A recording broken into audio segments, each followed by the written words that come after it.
हवा महल।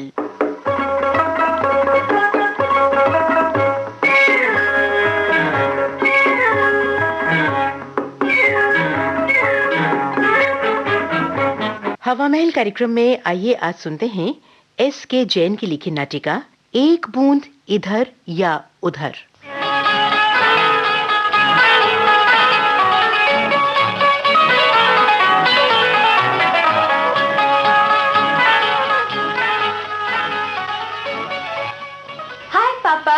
ओह गीता, आओ बेटी आओ।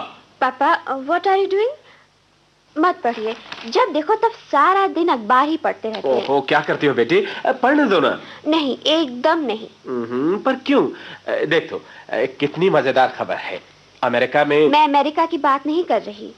पापा, आप सुनते क्यों नहीं? अच्छा बाबा नहीं पढ़ता है, अब बोल। पापा, वो मैं कह रही थी, मैं यानी हम, मेरा मतलब है हम दोनों। मैं समझ गया बेटा, मैं बहुत जल्द तुम्हारी शादी अविनाश से कर देने वाला हूँ। उसे कहना शाम को मुझे मिल ले। लेकिन पापा आज तो वो। जानता हूँ, आज तुम दोनों पिकनिक पर जा रहे हो। 200 रुपए काफी रहेंगे। 200 से क्या होगा पापा? पिकनिक से लौटकर हमें शॉपिंग को भी जाना है। मेरे पास एक भी अच्छी साड़ी नहीं है। अच्छी बात है, जाओ कैशियर से 500 रुपए ले लो। ओह थैंक यू पापा। कहाँ जा रही है? तुम्हें मतलब? हाँ, मैं जानता हूँ तूने ये 500 रुपए क्यों लिए हैं। मैंने पापा से लिए हैं, तुमसे नहीं। लड़ते क्यों बच्चों? रंजन देख, गीता को जरूरत है। जरूरत तो मुझे भी है पापा। तो तुम भी 200 रुपए ले लो। वाह डैडी, ये भी खूब रही। गीता को पूरे 500 और मुझे 200। अच्छा बेटा, तुम भी 500 रुपए ले लो। डैडी। कौन है? मैं हूँ डॉक्टर प्रकाश। ओह हेलो डॉक्टर प्रकाश, तुम। कब भाई, अमेरिका से कब लौटे? इसी वीक लौटा हूँ। अरे प्रकाश, तुम तो एकदम बदल गए। तुम तो 1 वर्ष के लिए अमेरिका गए थे ना? पर वहीं जाकर बस गए। कितने दिनों के बाद लौटे हो? पूरे 12 वर्षों के बाद। तो इतने दिनों के बाद तुम्हें हम लोगों की याद आई? भाई बात यह है कि देशवासियों का प्रेम मुझे यहाँ खींच लाया। अमेरिका में मैंने बहुत कुछ सीखा, बहुत सी असाध्य बीमारियों पर मैंने विजय पाई है। बट वहाँ रहते हुए जाने क्यों कभी कभी ऐसा लगता था जैसे अपने देश के प्रति मेरा कुछ कर्तव्य है। मेरा देश मुझे पुकार रहा है।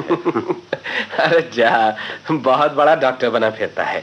अरे यूं क्यों नहीं कहता कि हमारा प्रेम खींच लाया है? अरे ये गीता है? हाँ, और ये रंजन है। रंजन बड़े हो गए। गीता, ये तुम्हारे डॉक्टर अंकल हैं, बहुत बड़े डॉक्टर बन गए हैं। नमस्ते डॉक्टर अंकल। नमस्ते। आपके लिए चाय या कॉफी? देखो भाई, फॉर्मल बनने की जरूरत नहीं है। मैं तो अब आया हूँ तो 5-4 दिन यहाँ डटकर ही रहूंगा।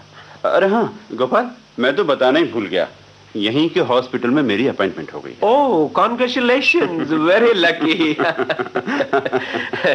भाई प्रकाश, हम तो अब बूढ़े होने लगे। तुम आ गए हो, बड़ा अच्छा हुआ। घर पड़ा है, आराम से रहो।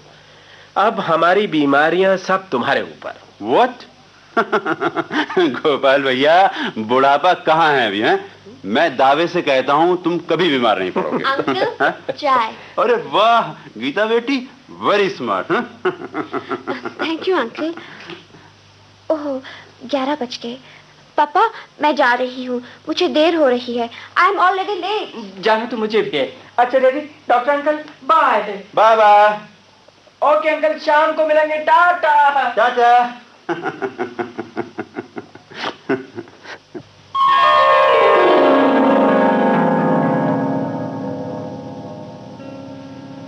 गोपाल, ये लोग इस वक्त कहाँ गए? इतने दिन अमेरिका में रहा है और फिर भी नहीं समझे। माय डियर डॉक्टर, जमाना बहुत बदल चुका है। लेकिन हमारी समझ तो अभी नहीं बदली। डॉक्टर, मैंने मुसीबतों के बहुत दिन देखे हैं। तुमसे कुछ छिपा है क्या? जब मैं इस शहर में आया था तो मेरे पास क्या था? 2 छोटे बच्चे जिनकी मां मैं खो चुका था, और हालत ये कि 2 समय पेट भरने के लिए रोटी का ठिकाना नहीं था। मैं जानता हूँ गोपाल, बट बच्चों को इतनी खुली आजादी देना भी। डॉक्टर, तुमने केवल बीमार दिलों का इलाज किया है, घायल दिलों की तड़प नहीं देखी। मैंने पिछले 15 वर्षों में जो कुछ भी कमाया है इन दोनों के भाग्य से है। आज मेरे पास इतनी दौलत है कि यदि मैं जानता हूं, लेकिन एक बात बताओ, रंजन और गीता तुम्हें प्यार करते हैं या तुम्हारी दौलत को? दौलत तो केवल उनकी खुशी के लिए है। मेरे बिना वो एक पल भी नहीं रह सकते। दावे से कह सकते हो? मैं शर्त लगाता हूं, मेरे बच्चे पहले मुझे फिर मेरी दौलत को चाहते हैं।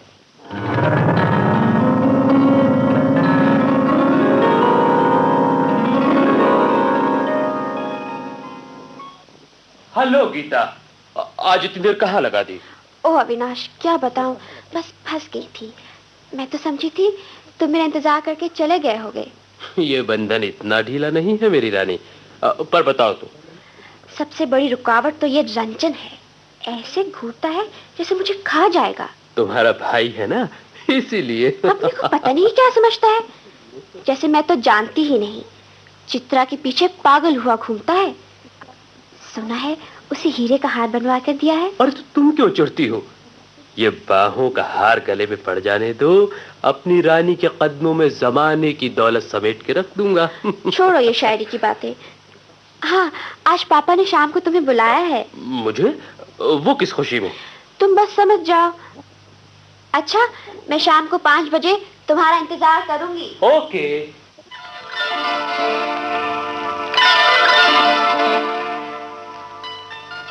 रंजन, हम कब तक इस तरह मिलते रहेंगे? तुम अपने डैडी से बात क्यों नहीं करते? बहुत बार सोच चुका हूँ, पर करूँ क्या? जब तक ये गीता इस घर में है ना। तुम्हारी बहन ही तो है, उससे क्यों डरते हो? डरता नहीं, लेकिन चित्रा वो डैडी के इतना सर चढ़ी हुई है कि उसके रहते बात की नहीं जा सकती। डरपोक कहीं के। अच्छा, आज शाम का क्या प्रोग्राम है? हाँ, अभी तो देखो, मुझे ऑफिस जाना है, डैडी का बहुत जरूरी काम है। तुम ऐसा करना, शाम को घर आ जाना। हाँ, हो सका तो मैं डैडी से मिलवा दूंगा। Okay, bye bye.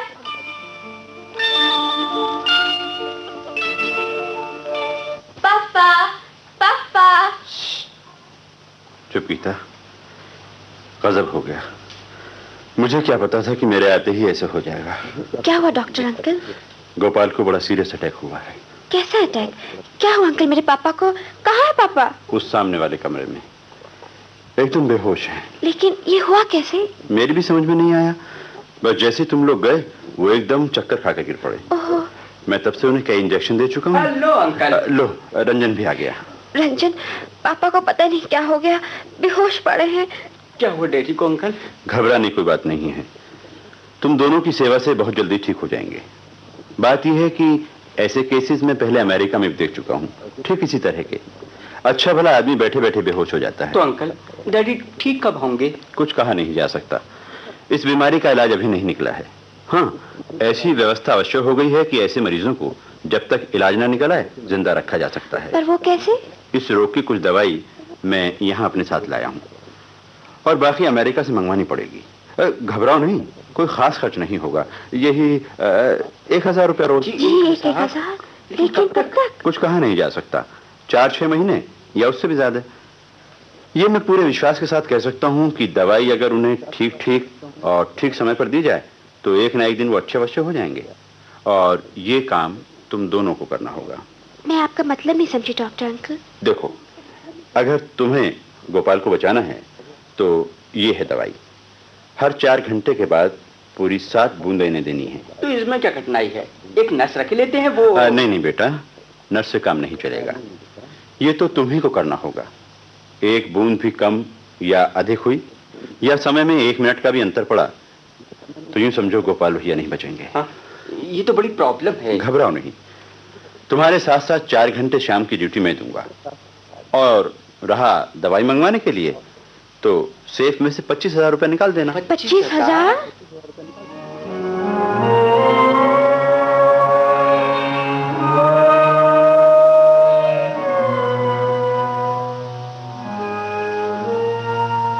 गीता, ए गीता, क्या है? घर से बिल्कुल नहीं निकलोगी? 3 दिन हो गए। अविनाश, जाओ यहाँ से। मैं तुमसे कह चुकी हूँ जब तक पापा ठीक नहीं हो जाते मैं तुमसे नहीं मिल सकती। तुम्हारे पापा साल भर होश में नहीं आए तो क्या हम साल भर नहीं मिलेंगे? तो फिर मैं क्या करूँ? सब कुछ कर सकती हूँ। देखो गीता, तुम्हारे पापा तो अपनी उम्र पा चुके हैं, हमारे सामने तो लंबा भविष्य पड़ा है। इस तरह 1000 रुपया रोज उन पर खर्च होता रहा तो हमारे लिए क्या बचेगा? अविनाश, रुपया मेरे पापा का है। ठीक है, मैं चलता हूं। तुम धोए जाओ जिंदा लाश को। जब ये ठीक हो जाए तो मुझे खबर कर देना। और हाँ, सुन लो, तुम्हारा भविष्य तुम्हारे हाथ में है। एक बूंद इधर या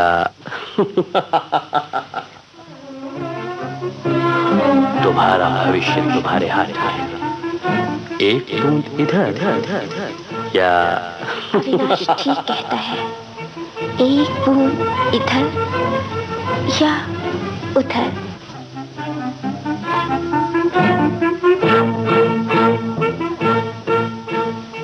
रंजन, मैं तो तंग आ गई। अब कब तक ऐसे चलेगा? चित्रा, मैं तुम्हारा मतलब नहीं समझा। तुम तो मुझे हीरो से लादने वाले थे ना, और अब तो जिस तरह से तुम खर्च कर रहे हो, मेरा तो दिल बैठा जा रहा है।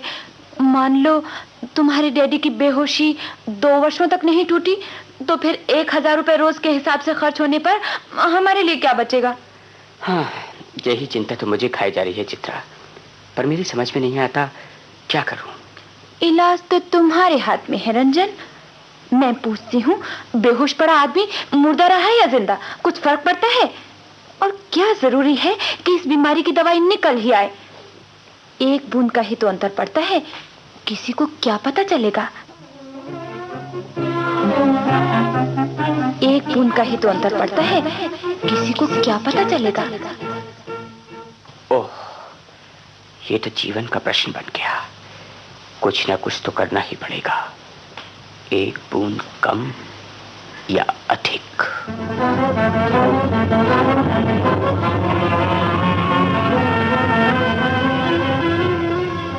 गीता, रंजन, अरे कहाँ हो तुम लोग? गोपाल की तबीयत एकदम खराब हो गई, जरूर दवाई देने में गड़बड़ हुई। डॉक्टर अंकल, मैंने तो उन्हें दवाई समय पर और बिल्कुल ठीक दी है। ये झूठ बोलता है अंकल, गड़बड़ी इसी ने की है। शर्म नहीं आती अपना दोष मुझ पर थोपते? अंकल, मैंने अपने कानों से सुना था, ये अविनाश से कह रही थी। और जैसे तुम तो चित्रा से कुछ कह ही नहीं रहे थे। अंकल, यदि मेरे पापा को कुछ हो गया मुझे तो... कुछ नहीं होगा। डॉक्टर, तुमने मेरी आंखें खोल दी। इन दोनों ने ही मुझे दवाई नहीं दी, उठाकर सिंक पे फेंक। दवाई? कैसी दवाई? ग्लूकोज के पानी को दवाई कहते हो? तो डैडी, आप बेहोश नहीं थे? हाँ, मैं तो केवल ये देख रहा था कि तुम्हें मुझसे प्यार है या मेरी दौलत से। पापा, हमें माफ कर दो। मैंने फैसला किया है, मैं अपनी सारी दौलत किसी अनाथालय को दान में दे दूंगा। डैडी, तुम्हें एक फूटी कौड़ी नहीं दूंगा। पापा, शट अप।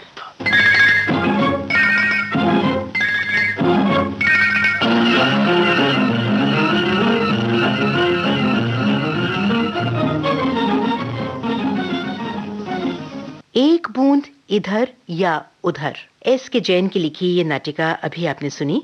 इसका निर्देशन J.M. जुल्का ने किया।